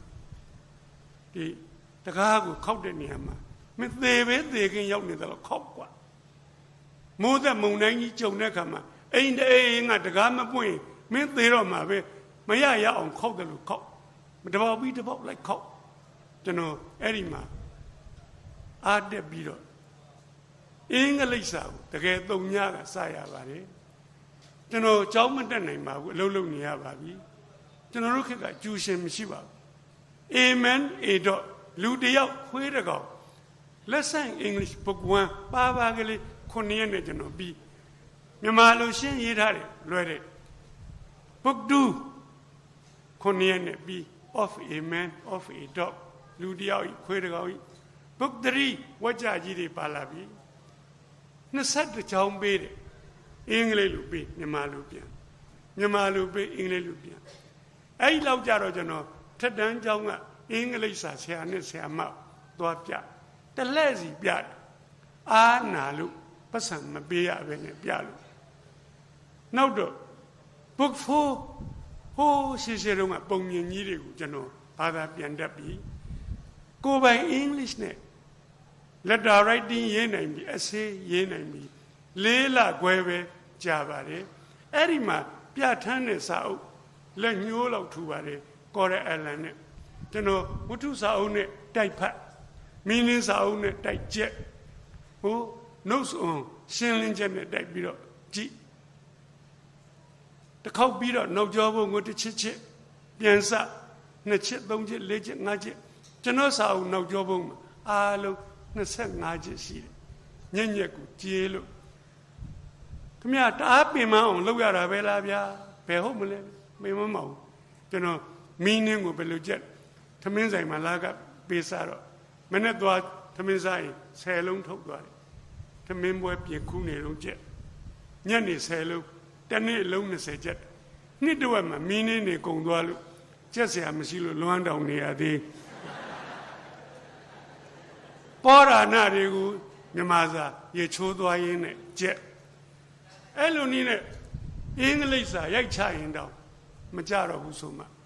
ခရိုင်ပညာဝင်ရုံသွားကျန်တဲ့ဘာသာတွေအသင်ရိုးညွှန်းတန်းကိုတောင်းပြီးတော့မှကျွန်တော်6နှစ်ပြတ်ထားတဲ့ကောဘယ်လိုနည်းနဲ့မှခြေချော်လက်ချော်အကြမခံနိုင်ပါဘူးအားလုံးညံ့ညက်ကြအောင်လုပ်တလလုံးမှာအကုန်ပြီး revision ပြန်9ရက်လုံးမှာအကုန်ပြီးသိပါပြီကျွန်တော်မော်တော်ကားကိုဝေးကရှောင်ပါတယ်လမ်းလျှောက်လက်ကိုကားမတိုက်ရင်အောင်ပြီသိဖြေတဲ့အခါကောင်းစွာဖြေနိုင်ပါတယ်အောင်စင်းထွက်တဲ့အခါမှာကောင်းစွာအောင်ပါတယ်6နှစ်ပြတ်ထားတဲ့အကောင်မှာကြောင်းမတက်ကျူရှင်မရှိဘဲနဲ့အောင်ပါတယ်အဲ့ဒီဟာကိုကျွန်တော်တက္ကသိုလ်ဝင်ခွင့်လျှောက်တဲ့အခါကျတော့ကျွန်တော်အမှတ်ကကြိုက်ရတက္ကသိုလ်သွားနိုင်တဲ့အမှတ်ပါပဲကျွန်တော်မန္တလေးတက္ကသိုလ်မြန်မာစာအဓိကလျှောက်ပါတယ်ဒီမျိုးကဆရာကြီးမြကေတုဟာကျွန်တော်ရဲ့မြန်မာစာဌာနဆရာရင်းပါပဲကျွန်တော်ဆရာကြီးရဲ့တပည့်အရင်ပါပဲနောင်ဆရာကြီးမျက်စိကွယ်သွားတဲ့အခါတောင်ကျွန်တော်ကိုဘလောက်ရင်းနှီးချစ်ခင်နှုံးစေမရောက်တာကြာလို့ဆရာအိမ်သွားပြီးတော့နှုတ်ဆက်လိုက်ဦးဆရာနေကောင်းလားဆိုအတန်ကလေးကြားရုံနဲ့မောင်းတင်လိုက်ပဲกว่าအဲ့လောက်ယဉ်နီးပါတယ်ဆရာကနတ်ရှင်အောင်ကြောင်းမြန်သင်လို့ရှိရင်သူလဲတောင်ငူသားဆိုတော့နတ်ရှင်အောင်ရရုတွေကလည်းတကယ်ကောင်းတာပါအနုအနွဲ့အလှသင်္ကာရယတဆရာနတ်ရှင်အောင်ရရုကိုသင်ပြီဆိုရင်ကျွန်တော်တို့တပည့်တွေရောတက္ကသိုလ်ဆရာဆရာမအားလုံးကရောမြကေတုနတ်ရှင်အောင်ဝင်ပူးနေပြီလို့ပြောကြပါတယ်ဒါသူ့ရဲ့ crazy ပဲကြောင့်မို့လို့ဘယ်သူကမပေးတာမဟုတ်ဘူးဆရာအိမ်ရှိကလမ်းတက္ကသိုလ်တစ်ခုလုံးကပေးတဲ့နာမည်ပါပဲနတ်ရှင်အောင်လမ်းတဲ့ဒါဒီလိုသမိုင်းတွင်အောင်ဆရာကလုပ်ခဲ့ပါတယ်အဲ့ဒီမှာကျွန်တော်မြန်မာစာလျှောက်တာအဲ့ဒါမရဘူးဆိုရင်မှကျွန်တော်ဖေကလက်သမားဆိုတော့ကျွန်တော်စိုက်ပျိုးရေးတက္ကသိုလ်ဒုတိယဦးစားပေးလျှောက်ပါတယ်အဲ့ဒါမှမရဘူးဆိုရင်တော့မင်းအမှတ်တိုင်သွားဆိုသွားပါမယ်ဆေးတက္ကသိုလ်လို့လျှောက်ပါတယ်နည်းနည်းပြောင်းပြန်ဖြစ်ပါတယ်စတန့်ထွင်တာမဟုတ်ပါရိုးသားသားလောက်တာရိုးသားလုံးအကြီးတော့ အဆန်းထွန်းတယ်လို့ဖြစ်ပါလေဆရာပီမုန်းနဲ့မေးတယ်လေမင်းဘာဖြစ်ချင်တယ်လဲကွာကျွန်တော်စာရေးဆရာဖြစ်ချင်တယ်ဖြေပြီးပြီအဲ့ဒီကကျွန်တော်ဆရာမပြောတဲ့ငါးရမ်းကလေးကပြောတဲ့စာရေးဆရာနှလုံးသားထဲမှာဆွဲတဲ့စာရေးဆရာအဲ့တော့စာရေးဆရာဖြစ်ချင်တဲ့ကောင်ဟိုအောင်ဒီအောင်လုပ်မနေနဲ့မိမြန်မာစာကျွမ်းမို့လို့တယ်ကွာ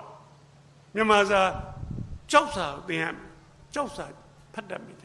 ပါဠိဘာသာတတိယနှစ်ထိသင်ရမယ်ပါဠိကလည်းကျွန်တော်တက်ဖို့ကောင်းတယ်သမိုင်းသင်ရမယ်စိတ်ပညာသင်ရမယ်ဟိုစာရေးကျင်တဲ့ကောင်နဲ့အံကိုကြလို့အဲ့ဒါကျွန်တော်မြန်မာစာတစ်လျှောက်တော့မြန်မာစာကကျွန်တော်ရွေးလိုက်ပါတယ်တက္ကသိုလ်ဝင်ခွင့်ကျွန်တော်ရဲ့ခုံနံပါတ်တီတစ်ပါပဲအမှတ်အများနဲ့စီလိုက်တော့ကျွန်တော်တစ်ရ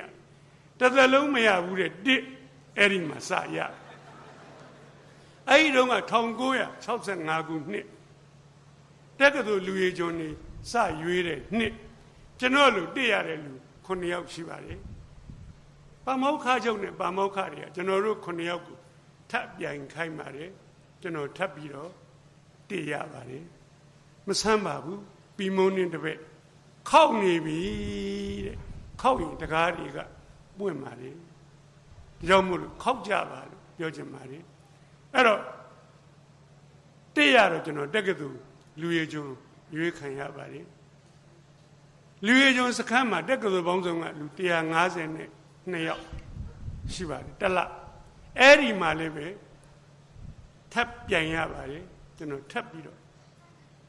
ဒုတိယရတဲ့လူနဲ့ကျွန်တော်မှတ်နေဆိုရင်20တောင်กว่าတယ်လို့သင်္นานမှုတွေကမှတ်ကြင်ညာတော့ပြောပါတယ်ဘာလောက်တာတော့ဆိုတော့သိငယ်နေရာတွေပျောက်ပြီးတော့တကားဆိုတာခောက်ရင်ပွင့်တယ်လို့သက်သေပြကျင်တာပါဗျာစာချစ်သူများပြန်စဉ်းစားလိုက်ပါကျွန်တော်လဘတ်စာမေးပွဲတစ်ခါမှမအောင်ဘူးတဲ့လူပါလူ60ရှိတဲ့တန်းထဲမှာ42နောက်မှာရှိတဲ့လူပါကိုညံ့နေထင်လို့ညံ့နေဘူးပါတယ်စာချစ်သူများလဲကိုညံ့နေထင်ပြီးတော့ညံ့နေကြမှာစိုးလို့ပါလူများစွာတို့သည်တဲ့ကို့မှာရှိသောအယီချင်းကောင်းများကိုထုတ်ပြီးတော့မသုံးလိုက်ကြဘဲနဲ့သေရွာအထိပါသွားကြတာနှမျိုးစရာကောင်းလိုက်တာကျွန်တော်တို့အသီးသီးမှာအယီချင်းနေရှိပါတယ်ကျွန်တော်ကိုဆရာပီမုန်းင်းကအဲ့ဒါကိုဖော်ထုတ်ပေးခဲ့တာပါဆရာကြီးကကျွန်တော်ဘဝရဲ့ကယ်တင်ရှင်ကျေးဇူးရှင်ပါပဲဆရာပီမုန်းင်းအနှစ်ဒီရုပ်ရှင်အနှစ်တရာပီမုန်းင်းဆရာကြီးအနှစ်တရာပြည့်မှာဇက်ညွန့်ကိုပထမဆုံးရေးတဲ့ဆရာကြီးမို့လို့ပီမုန်းင်းတရားပွဲပူဇော်ပွဲရုပ်ရှင်ကလုပ်ပါတယ်ကျွန်တော်ကိုခေါ်ပြီးတော့ပီမုန်းင်းကြောင်းဟောခိုင်းပါတယ်ဒါကလေးကိုဟောပြီးတော့ပူဇော်ရပါတယ်30မြို့သားဆရာမြို့ကိုသွားပြီးတော့လေပူဇော်ပါတယ်အဲ့တော့ဆရာကြီးနဲ့ကျွန်တော်နဲ့ကအသက်ချင်းမိဝင်မိတွက်ပဲကြွာပါတယ်ဆရာကြီး1941မှာကွယ်လွန်ပါတယ်ကျွန်တော်1941မှာမွေးပါတယ်သူကွယ်လွန်တဲ့နှစ်မှာကျွန်တော်မွေးတာပါပဲသူသေးပြီးမှမွေးမဲ့ကောင်ကိုညောင်ကြတဲ့ကောင်းမဆိုင်အောင်ဆွဲကယ်ခဲ့တယ်ဆရာစာပါပဲဆရာကိုပူဇော်ပြီးတော့တောင်ငူမြို့မှာချစ်စွာသောစာချစ်သူများကိုကျွန်တော်ဒါကလေးဟောတာပါကျွန်တော်ဘဝနဲ့ထင်ဟပ်ပြီးတော့ပြောတာပါတောင်ငူကိုဒီကြိမ်နဲ့ဆိုရင်ကျွန်တော်3ကြိမ်ရှိပါပြီဟောရတာ3ကြိမ်စလုံးပြီးတဲ့အထိဒီလိုပဲ